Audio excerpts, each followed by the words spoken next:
Jigarlar.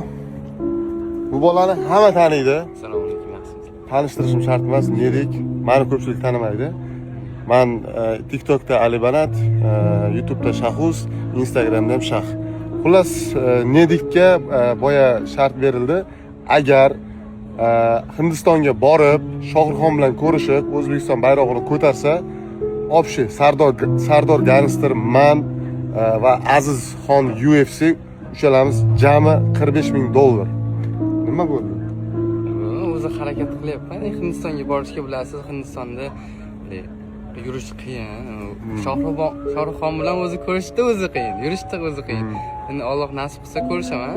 Sizlar bu taklifni bermaslaringni oldindan bir niyat qilgandim, lekin bu pul uchun emas, o'zim harakatim uchun, o'zimni sinamoq uchun, omadimni sinash uchun yo'lga chiqyapman. Sizlarga shu takliflaring uchun ham gap yo'q lekin. O'ylab ko'rgin ukajon, hurmat qilamiz, tomosha qilamiz, maza qilib ko'ramiz. Bu taklifni o'ylab ko'r. Keyin yana bitta men Instagramga shart qo'yaman, agar ma'qul bo'lsa o'sha. Faqat u qiymati kamroq bo'ladi, $1,000 или $2,000. Bo'ladi. Bo'ladimi? Romantik kerak.